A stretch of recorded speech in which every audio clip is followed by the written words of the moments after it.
61 سال کی ہماری بے وفائی اللہ کے ساتھ کیے ہوئے وعدے کی، اس کا ایک عذاب ادنا ہم جھیل چکے ہیں۔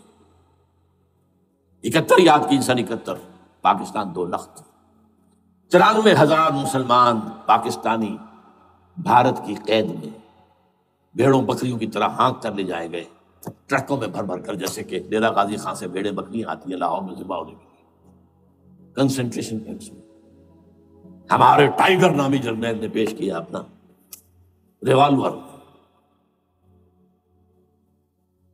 کتنے لوگ مارے گئے، کتنا فساد ہوا، مسلمان کے ہاتھوں مسلمانوں کا خون کتنا ہوا۔ یہ اللہ کا ایک خاص عذاب ہوتا ہے۔ میں نے وہ آیت آپ کو سنائی تھی، قل هو القادر على ان يبعث عليكم عذابا من فوقكم او من تحت ارجلكم، اے نبی سے کہہ دیجیے اللہ اس پر قدرت رکھتا ہے، جب چاہے تم پر کوئی عذاب اوپر سے بھیج دے، تمہاری زمین کے نیچے سے نکال دے۔ زلزلہ آیا تھا کہ نہیں؟ او یلبسکم شیعا، ایک تیسری شکل بھی ہے، نہ اللہ آسمان کو کوئی تکلیف دے نہ زمین کو، زمین پھٹے گی تو آدمی جائے گا نا اندر، بلکہ تمہیں گروہوں میں تقسیم کر کے او یلبسکم شیعا فیذیق بعضکم بعض بعض، تو ایک دوسرے کی قوت کا ایک دوسرے کو مزہ چکھائے، تم خود ایک دوسرے کے گلے کاٹو، ہمیں کسی اور قوم کو تکلیف دینے کی ضرورت نہیں ہوگی، یہ کام ہمارے ساتھ ہو چکا ہے 1971 میں۔ بہرحال اب اس کے بعد بھی تاخیر تو ہماری جو کی تم ہے، اب ہم اس جگہ پر پہنچ گیا کہ شاید اب عذاب الاکبر آنے والا ہے۔ وہ آیت بھی میں نے شروع میں پڑھی تھی، وَلَنُذِيقَنَّهُم مِّنَ الْعَذَابِ الْأَدْنَىٰ دُونَ الْعَذَابِ الْأَكْبَرِ لَعَلَّهُمْ يَرْجِعُونَ۔ چھوٹا عذاب آیا سن 71 میں پاکستان، بہرحال مغربی پاکستان تو برقرار رہا، اس کا نام بھی پاکستان رہا۔ اب شاید بڑا عذاب آ رہا ہو، بلکنائزیشن جس کے نقشے جو ہیں دنیا میں شائع کیے جا چکے ہیں۔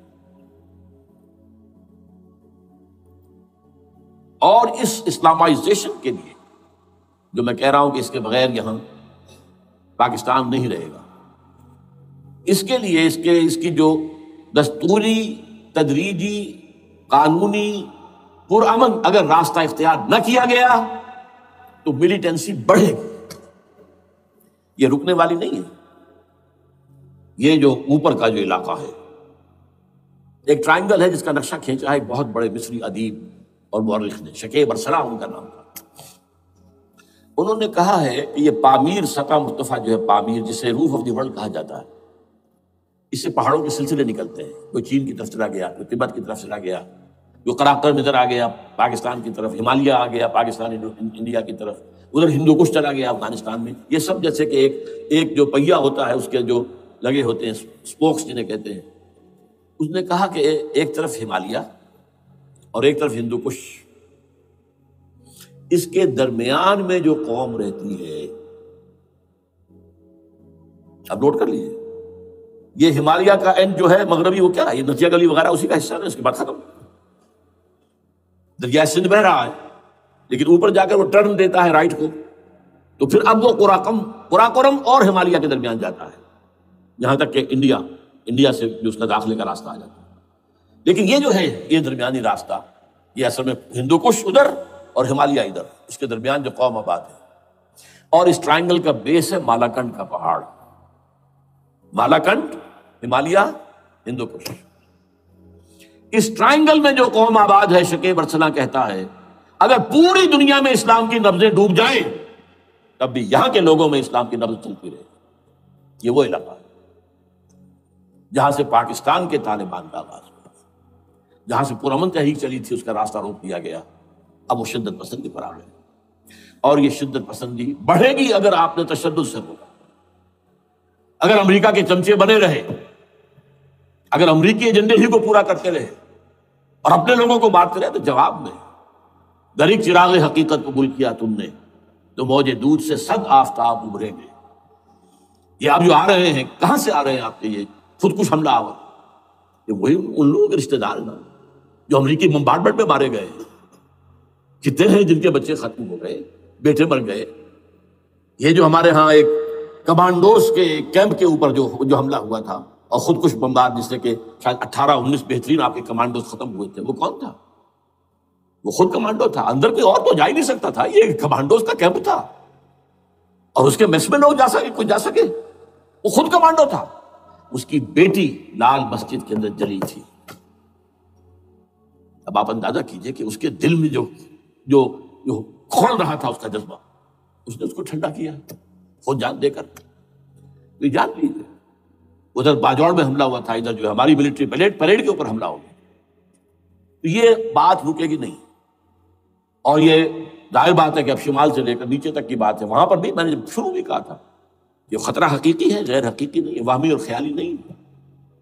اس لیے کہ اب جو اس علاقے سے جا رہے ہیں ہجرت کر کے کراچی، وہی ان کی جگہ ہے، وہیں پر ان کے رشتہ دار ہیں، محسود ہے، وزیری فلاں ہے، یہ ہے وہ ہے، وہاں وہ جا رہے ہیں.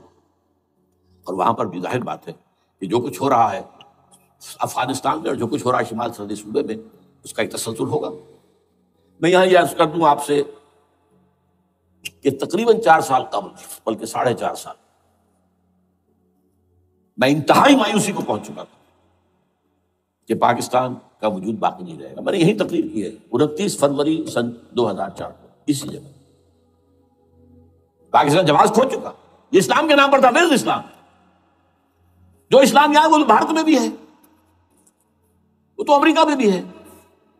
وہ کہاں ہے اسلام کا سیاسی نظام، اسلام کا تعزیراتی نظام، اسلام کا کرمنل لا، اسلام کا سول لا، اسلام کے فیملی لاز کہاں پر آئے تھے اس شخص نے جو فیلڈ مارشل بنا تھا خود ساختہ، جو اس نے قوانین بنائے تھے. تمام علماء نے کہا تھا، تمام مکتبات کہ غلط ہے. تحریک کوئی نہیں اٹھائی، یہ ان کی غلطی تھی، کوتاہی تھی. جمہوریت کی تحریک میں شامل ہو گئے، اس پر کوئی تحریک نہیں چلائی. بہرحال وہ نظام کہاں ہے؟ وہ نظام تو قائم نہیں کیا. اس حوالے سے یہ اپنا جواز کھو چکا ہے. دو ریشنل ریزون دیت جسے کہتے ہیں فرینچ کے اندر، ریزون دیت کسی چیز کی ریزن، ریشنل آف ایگزسٹنس. اس کے بعد یہ ہے کہ پچھلے سال سے کچھ مایوسی میں کمی ہوئی. Number 1، chief justice of Pakistan Iftikhar Muhammad Chaudhry کے اندر ہمت اللہ نے دی، وہ کھڑا ہو گیا. جرنیلوں کے جمگھٹے کے اندر ایک سویلین آدمی جو ہے جس درجے کا مرغوب ہو سکتا ہے، آپ اس کا اندازہ کر لیجیے. اور اس کے بعد اسپونٹینیس موومنٹ وہ کلا انہومی شے، سوچ نہیں سکتے ہم.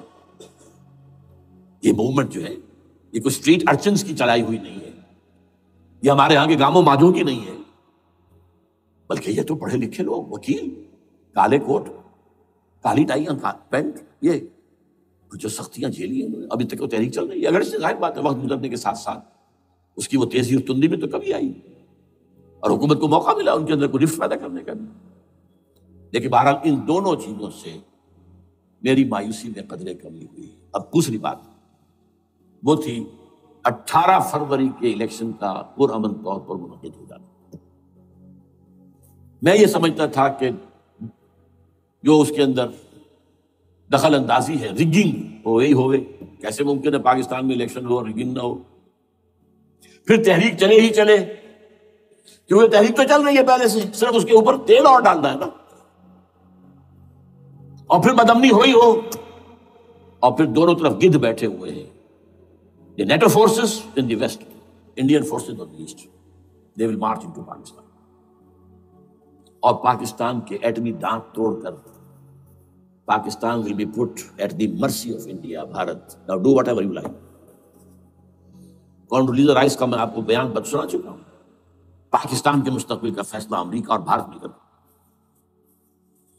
بہرحال اب تیسری امید ہوئی ہے کہ کل پرسوں میں جو ہوئی ہے کولیشن جو ہے یہ ناکام ہوتی نظر آ رہی تھی.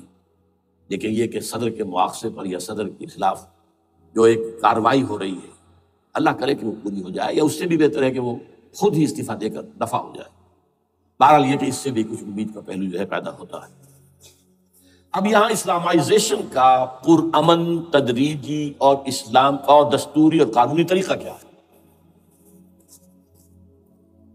وہ طریقہ کیا ہے 1949 اور 50 میں جو عمل شروع ہوا تھا، جو اس کے بعد سے آج تک جو ہے ختم ہو گیا، اس کو اصل دور شروع کیا جائے. دوڑ پیچھے کی طرف ہے گردش ایام کی. 49 میں کیا ہوا تھا؟ قرارداد مقاصد. وہ گویا کہ پاکستان میں نظام خلافت کی جڑ تھی جو رکھ دی گئی تھی کہ sovereignty belongs to Allah and whatever authority we have, it's a sacred امانت یہ تو اصل میں استعمال کی جائے گی یہ قوت کتاب و سنت کے دائرے کے اندر دس از خلافہ. ان ایسنس اٹ از خلافہ.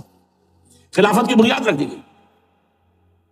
اس سے پہلے 48 میں سن 47 کی ایک تقریر کی وجہ سے جو غلط فہمی پیدا ہوئی تھی قائد اعظم کی 11 اگست کی، اس کا انہوں نے کراچی کے ہائی کورٹ بار ایسوسیشن میں جا کے کہہ دیا تھا کچھ لوگ شرارت کے ساتھ پروپیگنڈا کر رہے ہیں کہ پاکستان کا دستور شریعت پر مبنی نہیں ہوگا، یہ فتنہ ہے، غلط کہہ رہے ہیں. نفی کر دی تھی. اب یہ دوسری بات ہے کہ اندھوں کے اندھے جو ہیں وہ اس 11 اگست کی تقریر کو لیے پھرتے ہیں اس کے ایک جملے کو، اور یہ اتنی کھلی بات جو کی شریعت کا لفظ، شریعت پاکستان کا دستور جو سمجھتا ہے کہ شریعت پر نہیں مبنی ہوگا وہ غلط کہتا ہے، وہ شریر ہے، شرارت پیدا کر رہا. یہ قائد اعظم کے الفاظ. بہرحال اس کے بعد ایک عمل کیا ہوا تھا سن 50 میں، یہاں کے سیکولر عناصر نے ایک بڑا شور مچایا، کس کا اسلام لاؤ گے؟ شیعہ کا، سنی کا، دیوبندی کا، بریلوی کا، وہابی کا، کس کا اسلام؟ اللہ تعالیٰ غریق رحمت کرے ان بزرگوں کو. پاکستان کے تمام مذہبی مکاتب فکر کی ٹاپ کی قیادت جمع ہوئی کراچی میں، شیعہ بھی، اہل حدیث بھی، بریلوی بھی، دیوبندی بھی، 31 علماء، جماعت اسلامی بھی، مولانا مودودی بھی اس میں. انہوں نے 22 پرنسپلز ایگریڈ اپون، دستور بنانے کے لیے 22 پرنسپلز ہیں، حاضر ہیں، بناؤ دستور. اب کوئی دلیل نہیں رہی، کوئی عذر نہیں رہا، تمام مکاتب فکر کے لوگ جمع. بعد میں ہوا کیا ہے، اس میں کس کا کتنا رول ہے، یہ بڑی درد بھری داستان ہے، میں اس وجہ کو چھیڑنا نہیں چاہتا. حاصل کیا ہے، وہاں سے ہمارا پروسیس ڈیریل ہوا، کچھ اپنوں کے کیے، کچھ بیرونی دباؤ کے تحت. قرارداد مقاصد کی سزا دی گئی لیاقت علی خان کو، تم نے پاس کرائی ہے. اسے ایسے قتل کیا گیا کہ سراغ تک نہیں ملا کہ کس نے قتل. یہ ایسی تو نہیں ہوتا، اس کے پیچھے بڑے بڑے کریکٹرز، بڑے بڑے کردار. اب اس کے بعد وہ عمل کیسے شروع ہو؟ ضیاء الحق نے جو ایک ادارہ قائم کیا تھا فیڈرل شریعت کورٹ، اصولی اعتبار سے بہترین قدم. وہ کیا تھا؟ یہ شریعت کورٹ ہے، اس میں کوئی شخص لائے پیٹیشن کہ پاکستان کا فلاں قانون جو ہے میں ثابت کرتا ہوں کتاب و سنت کے منافی ہے، یا کورٹ سو ووٹیں لے لے کسی بھی معاملے کو، ایگزسٹنگ جو قوانین ہیں ان کا جائزہ لے کہ اس میں یہ پورا قانون یا اس کی یہ شق جو ہے یہ خلاف شریعت ہے، اس پر آرگومنٹ ہو، دونوں طرف کے دلائل ہو، علماء بھی آئیں، وکلاء بھی آئیں، بحث کریں. شریعت کورٹ کا تو میدان ہوتا کھلا. بالآخر اگر کورٹ فیصلہ دے دے کہ ہاں یہ ایگزسٹنگ قانون یا جو قانون قابل زیر غور ہے بننے جا رہا ہے یہ خلاف شریعت ہے یا جزوً شریعت کے خلاف ہے، تو وہ اسے کینسل کر دے گا اور کہہ دے گی کورٹ کہ اگر یہ مرکزی معاملہ ہے تو مرکزی حکومت، صوبائی معاملہ تو صوبائی حکومت. اتنی مدت میں 3 4 6 مہینے کے اندر اندر اس کی آلٹرنیٹ لیجسلیشن کر لے، جیسے ہی مہلت ختم ہوگی یہ قانون ڈیفنکٹ ہو جائے گا. اصولی اعتبار سے اس سے زیادہ صحیح اسکیم کوئی نہیں سوچ سکتا، آج بھی میں قائل ہوں. لیکن یہ بدبختی تھی اس شخص کی، ضیاء الحق کی، اس کو بالکل غیر مؤثر کر دیا. 2 ہتھکڑیاں پہنا دی، 2 بیڑیاں پہنا دی.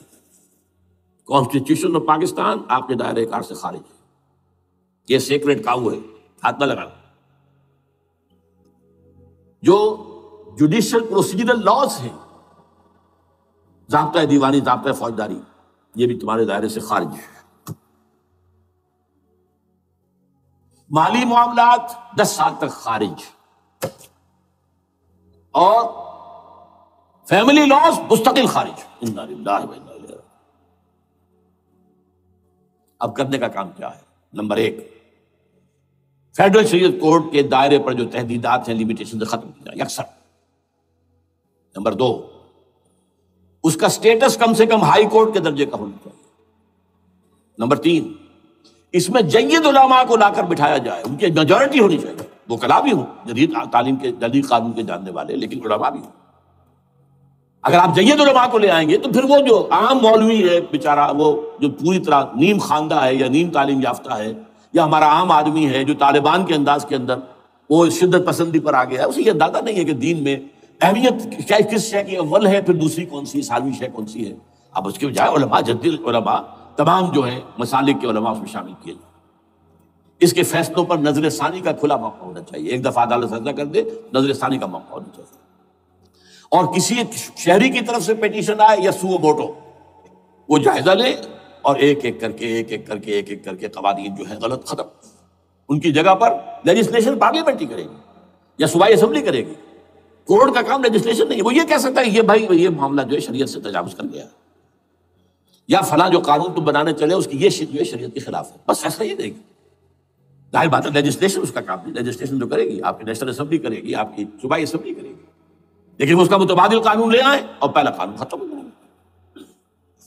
اچھا، اس عرصے کے دوران جو کونسل آف اسلامک آئیڈیالوجی پر ارب روپیہ خرچ ہوا ہے، اس کی رپورٹوں کے انبار لگ گئے ہیں، کسی ایک سفارش کو بھی آج تک پارلیمنٹ میں پیش نہیں کیا گیا. اور اس میں جید علماء رہے ہیں اور تمام مکاتب فکر کے علماء رہے ہیں. ان کی رپورٹوں کو رفتہ رفتہ پارلیمنٹ کے سامنے لایا جائے اور ان کے ذریعے سے نئی قانون سازی کی جائے. اگر آپ یہ قانونی دستوری راستہ کھول دیں گے اور تجدیداً اس طریقے سے Islamization of laws of Pakistan ہو جائے تو ظاہر بات ہے کہ پھر جو دہشت گرد ہیں، دہشت پسند ہیں، جن کو آپ خطرہ کہہ رہے ہیں، خطرہ طالبان طالبان آ گئے، طالبان آ رہے ہیں، اب ڈرو اور بچو اور مقابلے کی تیاری کرو اور اسلحہ تیار کرو، اگر یہ کام کریں گے تو پھر ظاہر بات ہے کہ وہ تو فساد ہوگا. اور فساد کا نتیجہ کیا نکلے وہ اللہ ہی بہتر جانتا ہے. لیکن یہ پروسیس جو میں نے بیان کیا ہے، اگر اس پر عمل ہو جائے تو یہ وہ پروسیس ہے جسے جنرل حمید گل نے کہا تھا کہ اگر ایسا ہو جائے تو یہ سافٹ ریولوشن ہو، بغیر تشدد کے، بغیر کسی اور کے. اگر نیت ٹھیک ہے اور اگر یہ واقعی جیسے قائم علی شاہ نے سمجھ لیا ہے اور جیسے کہ ذوالفقار مرزا نے سمجھ لیا ہے، اسلامائزیشن اگر اس کو سب سمجھ لے، زرداری بھی سمجھ لے اور نواز شریف بھی سمجھ لے اور سب سمجھ لے، تو ظاہر بات ہے کہ پھر کسی توڑ پھوڑ کے بغیر، کسی اور بدامنی کے بغیر، کسی تشدد کے بغیر اسلامائزیشن یہاں ہو جائے تو سب کے دل خوش ہو جائیں گے اور یہ سارا جو بھی تشدد ہے، یہ دہشت گردی ہے، اس کے راستے بند ہو جائیں گے.